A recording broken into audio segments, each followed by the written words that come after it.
بسم اللہ الرحمن الرحیم۔ السلام علیکم۔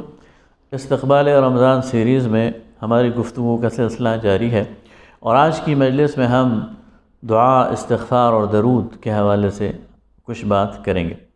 یہ بات کر چکا ہوں میں کہ رمضان المبارک کے لمحات بہت قیمتی لمحات ہیں، اور اس کا ایک ایک لمحہ اگر استعمال ہو جائے اور اس کے ایک ایک لمحے میں کوئی نیکی ہو جائے، کوئی خیر اور بھلائی کا کام ہو جائے، رب کے تقرب کے حصول کا کوئی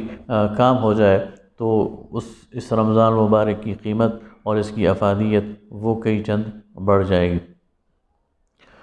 جہاں اللہ رب العالمین نے قرآن پاک میں رمضان المبارک کے حوالے سے احکامات دیے کہ یا ایھا الذین آمنوا کتب علیکم الصیام، اور آگے فرمایا شہر رمضان الذی انزل فیہ القرآن، اسی سے آگے متصل وہ آیت قرآن پاک میں موجود ہے وَإِذَا سَأَلَكَ عِبَادِي عَنِّي فَإِنِّي قَرِيبٌ اجیب دعوت الداعی اذا دعان فلیستجیبوا لی ولیؤمنوا بی لعلہم یرشدون۔ اے نبی صلی اللہ علیہ وسلم، جب میرے بندے آپ سے میرے بارے میں سوال کریں تو کہہ دیجئے کہ میں قریب ہوں اور پکارنے والے کی پکار کو سنتا ہوں۔ تو اللہ رب العالمین اپنے بندے کی پکار کو اور دعا کو سننے والا ہے، اور رمضان المبارک تو ہے ہی دعاؤں کا مہینہ۔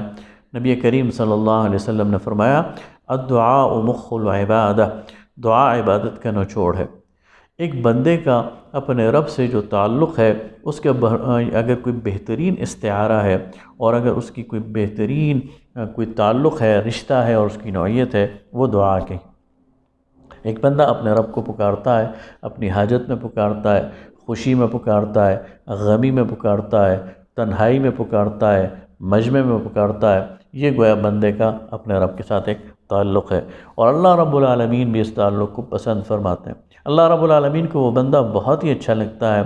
جو اللہ سے مانگتا ہے، اور اللہ رب العالمین اس بندے کو ناپسند کرتے ہیں جو رب سے نہیں مانگتا۔ صحابہ کرام رضوان اللہ تعالی علیہم اجمعین کے اندر ایک ذوق دعا وہ ڈیولپ ہو گئی تھی، اور ان کے بارے میں آتا ہے کہ ان کی جوتی کا تسمہ بھی ٹوٹ جاتا تھا تو وہ اللہ رب العالمین سے مانگتے تھے۔ آج ہم دعا کے حوالے سے اللہ رب العالمین سے دور ہوتے جا رہے ہیں، اور آج ہمارے اندر یہ کیفیت ڈیولپ ہو رہی ہے کہ پتہ نہیں اللہ ہماری بات کو سنے گا یا نہیں سنے گا، یا ہم گناہ گار ہیں، پتہ نہیں ہماری دعائیں قبول ہوں گی یا نہیں ہوں گی، جبکہ اللہ رب العالمین اپنے نبی سے فرما رہے ہیں کہ جب یہ بندے مجھے پکارتے ہیں تو میں ان کی پکار کو سنتا ہوں۔ دعا کے حوالے سے ایک بہت ہی دلچسپ روایت نبی کریم صلی اللہ علیہ وسلم سے حدیث کی کتابوں میں مروی ہے کہ آپ صلی اللہ علیہ وسلم نے فرمایا کہ جب بندہ اپنے رب سے دعا کرتا ہے تو اس کی دعا کی قبولیت کی عموماً 3 صورتیں ہوتی ہیں۔ ایک صورت تو یہ ہوتی ہے کہ ایک بندہ جب کہتا ہے اللہ مجھے یہ چیز دے دے، میری یہ حاجت پوری کر دے، میری یہ مشکل آسان کر دے، تو اللہ تعالیٰ اس کی دعا کو قبول کر لیتا ہے، اس کی وہ حاجت پوری ہو جاتی ہے، وہ مشکل آسان ہو جاتی ہے۔ دوسری صورت یہ ہے کہ اس کی وہ دعا تو قبول نہیں ہوتی، لیکن اس کے دعا کے نتیجے میں اللہ تعالیٰ کی رحمت متوجہ ہوتی ہے، اور اس شخص سے کوئی شر دور کر دیا جاتا ہے، اس سے کوئی بلا ٹال دی جاتی ہے، اس پر کوئی آفت آنے والی ہوتی ہے، اس سے اسے بچا لیا جاتا ہے۔ اور ایک تیسری صورت یہ ہے کہ اس شخص کی اس دعا کو محفوظ کر لیا جاتا ہے، اور کل قیامت کے دن جب وہ شخص اللہ رب العالمین کے دربار میں حاضر ہوگا اور اسے اجر دیا جائے گا تو وہ حیرت اور کے عالم میں پوچھے گا اللہ یہ کس عمل کا اجر ہے؟ تو اسے بتایا جائے گا کہ یہ تمہاری وہ دعائیں ہیں جو تم نے کی ہیں، لیکن وہ دنیا میں قبول نہیں ہوئی، تمہیں وہ چیز دی نہیں گئی جو تم نے مانگی تھی، یہ ان کا اجر ہے۔ تو اس وقت وہ خواہش کرے گا کہ کاش دنیا میں میری کوئی بھی دعا قبول نہ ہوتی اور آج میں سارا کا سارا اجر سمیٹ لیتا۔ لہذا دعا کا یہ عمل کسی بھی صورت میں نقصان کا عمل نہیں ہے، اس کے نتیجے میں اس دنیا میں بھی آپ کو ملے گا، اس کے نتیجے میں آخرت میں بھی آپ کو ملے گا۔ اس لیے اللہ رب العالمین سے مانگیں، اور سب کچھ مانگیں، اپنی ذات کے لیے مانگیں، اپنی دنیا کے لیے مانگیں، اپنی آخرت کے لیے مانگیں، جو دل میں خواہشات ہیں وہ ساری مانگیں، اپنے بچوں کے لیے مانگیں، اپنے اہل و عیال کے لیے مانگیں، صحت کے لیے مانگیں، شفا کے لیے مانگیں، رزق کی فراہمی کے لیے مانگیں، مسائل کے حل کے لیے مانگیں، اور نہ صرف اپنے لیے مانگیں، اس امت کے لیے مانگیں، اپنے ملک کے لیے مانگیں، اپنے علاقے کے لیے مانگیں، اور نہ صرف ملت کے لیے مانگیں اور مسلمانوں کے لیے مانگیں بلکہ سارے کے سارے انسانوں کے لیے مانگیں۔ اس لیے کہ جو اللہ رب العالمین ہے وہ تو سخی ذات ہے اور اس کے خزانوں میں کوئی کمی نہیں ہے، یہاں تک کہ اللہ کی ساری مخلوق کے لیے مانگیں اور اللہ تعالیٰ کی ہر وہ چیز جو اللہ کی تخلیق کردہ ہے اس کے لیے مانگیں، اس لیے کہ جس سے مانگ رہے ہیں وہ بخیل نہیں ہے، جس سے مانگ رہے ہیں وہ تنگ دست نہیں ہے، جس سے مانگ رہے ہیں وہ دینے والا ہے اور دینے سے خوش ہوتا ہے۔ رمضان المبارک میں دعاؤں کے کچھ اوقات ایسے بھی ہیں جن کے بارے میں احادیث میں آتا ہے کہ یہ قبولیت کے اوقات ہیں۔ مثلا افطار کا وقت جو ہے یہ قبولیت کا وقت ہے، اس وقت کی جانے والی دعائیں یقیناً قبول ہوں گی۔ اسی طرح اقامت اور آذان اور اقامت کے درمیان کے جو وقفہ ہے یہ قبولیت کا وقفہ ہے۔ جمعہ کے دن کی ایک گھڑی یہ قبولیت کی ہے۔ رات کے وقت جو تہجد کا وقت ہے، تیسرے پہر کا، یہ قبولیت کا وقت ہے۔ لہٰذا ہر وقت اٹھتے بیٹھتے لیٹتے جب بھی موقع ملے اللہ رب العالمین سے مانگیں، یقیناً یہ دعا یہ اللہ تعالیٰ کے ہاں آپ کے تقرب کا ذریعہ بنے گی۔ اسی طرح رمضان المبارک کا دوسرا عمل وہ استغفار ہے۔ نبی کریم صلی اللہ علیہ وسلم نے رمضان کے دوسرے عشرے کو مغفرت کا عشرہ قرار دیا۔ اس عشرے میں خاص طور پر اور پورے رمضان میں اللہ رب العالمین سے اپنے گناہوں کی بخشش چاہا۔ حضرت نوح علیہ السلام نے تو اپنی پوری قوم کو یہ دعوت دی تھی، فَقُلْتُ اسْتَغْفِرُوا رَبَّكُمْ إِنَّهُ كَانَ غَفَّارًا يُرْسِلِ السَّمَاءَ عَلَيْكُمْ مِدْرَارًا وَيُمْدِدْكُمْ بِأَمْوَالٍ وَبَنِينَ وَيَجْعَلْ لَكُمْ جَنَّاتٍ وَيَجْعَلْ لَكُمْ أَنْهَارًا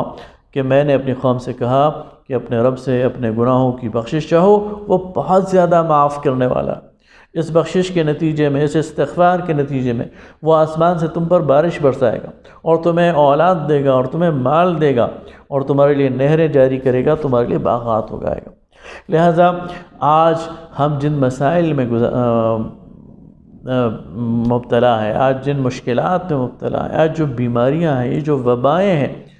ان سب سے نجات کا طریقہ یہ ہے کہ ہم اپنے رب کی طرف رجوع کریں، استغفار کریں، اور رمضان کا یہ موقع اور اس کے دن اور رات، اس میں استغفر اللہ ربی من کل ذنب واتوب الیہ، استغفر اللہ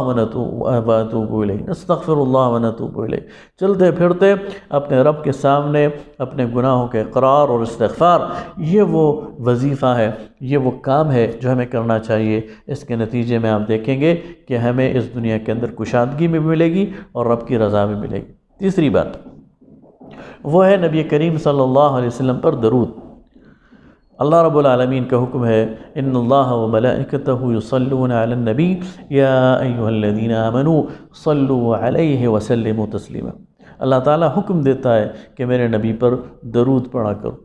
اور وہ درود نبی کریم صلی اللہ علیہ وسلم نے ہمیں سکھایا ہے۔ درود ابراہیمی کی صورت میں ہم نماز میں اس کو پڑھتے ہیں، وہ درود بھی پڑھا جا سکتا ہے۔ اس کے علاوہ جو اور درود حدیث کی کتابوں میں آتے ہیں، اللہم صلی علی محمد النبی الامی وعلی آلہ وصحبہ وسلم تسلیما، اللہم صلی علی محمد وعلی آل محمد کما تحب وترضى له، اللہم صلی علی محمد وعلی آل محمد وبارک وسلم، یہ اس طرح کی صلی اللہ علیہ وسلم اور بہت سارے درود حدیث کی کتابوں میں موجود ہیں۔ ان میں سے کوئی ایک درود منتخب کر لیں اور اس کو بار بار استحضار کریں، اس کو بار بار پڑھیں، اور نبی کریم صلی اللہ علیہ وسلم کی ان حدیث کو یاد کریں جن میں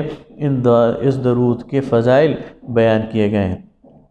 حضرت عبداللہ ابن مسعود رضی اللہ تعالیٰ عنہ بیان کرتے ہیں کہ رسول اللہ صلی اللہ علیہ وسلم نے فرمایا کہ وہ شخص جو مجھ پر زیادہ درود پڑھتا ہے کل قیامت کے دن میرے زیادہ قریب ہوگا۔